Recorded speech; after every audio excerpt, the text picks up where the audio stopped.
Hi friends, this vintage title is The Very Best Home for Me, and this is the 1981 version, which I remember my mom reading me this one. And this book originally belonged to Laura. So if this is your book, let me know, Laura. Here we go. Once upon a time, in a small house deep in the woods, lived a lively family of animals. There was Miss Kitty and Mr. Pup, Brown Bunny, Little Chick, Fluffy Squirrel, Pokey Turtle, and Tweeter Bird. Each had his little chest and his little bed and chair, and they took turns cooking on their little kitchen stove. They got along nicely when it came to sharing toys, being quiet at nap time, and keeping the house neat, but they could not agree on food. When Miss Kitty cooked, they had milk and catnip tea and little bits of liver on their plates. Pup didn't mind the liver, but the rest were unhappy. They didn't like any better the bones Pup served them on his turn, nor Bunny's carrots dinners, or Tweeter's tasty worms, or Turtle's ant eggs, or Squirrel's nuts. When Bunny fixed the meals, she arranged lettuce leaves and carrot nibbles with artistic taste, but only Tweeter Bird would eat any of them, and when Tweeter served worms and crisp chewy seeds, only Little Chick would eat them. And Little Chick liked bugs and beetles even better. Pokey Turtle would nibble at them, but what he really hungered for were tasty ants' eggs. Fluffy Squirrel wanted nuts and nuts and nuts.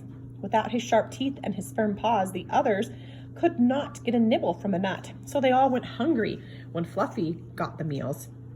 Finally, they all knew something must be done. They gathered around the fire one cold and cozy evening and talked things over. The home for me, said Mr. Pup, is a place where I can have bones and meat every day. I want milk and liver instead of bugs and seeds, said Miss Kitty. Nuts for me, said Squirrel. Ant eggs, yawned Turtle. Crispy lettuce, whispered Bunny. A stalk of seeds, dreamed Bird. And some worms make a home for me. New homes are what we need, said Mr. Pup, and everyone agreed. So next morning, they packed their little satchels and they said their fond goodbyes. Squirrel waved goodbye to them all, for he had decided to stay in the house in the woods. He started right in to gather nuts. Soon there were nuts in the kitchen stove, nuts in the cupboard, nuts piled up in all the empty beds. There were scarcely room for that happy little squirrel. The others hopped along till they came to a garden with rows and rows of tasty growing things. Here's the home for me, said bright-eyed Brown Bunny, and she settled down there at the root of a big tree. Little Chick found a chicken yard full of lovely scratchy gravel where lived all kinds of crispy, crunchy bugs. Here I stay, chirped Chick, squeezing under the fence to join the other chickens there. Pokey Turtle found a pond with a lovely log for napping, half in the sun and half in the shade. Close by the log was a busy, bustling anthill full of the eggs that Turtle loved.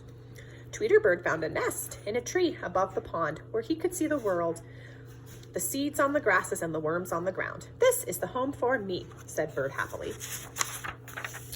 Miss Kitty went on till she came to a house where a little girl welcomed her. Here's a bowl of milk for you, Miss Kitty, said the little girl, and a ball of yarn to play with. So Miss Kitty settled down in her new home with a purr. Mr. Pup found a boy in the house next door. The boy had a bone and some meat for Pup, a bed for him to sleep in, and a handsome collar to wear. Bow wow, barked Pup. This is the home for me.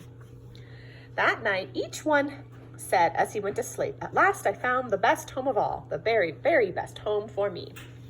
The end.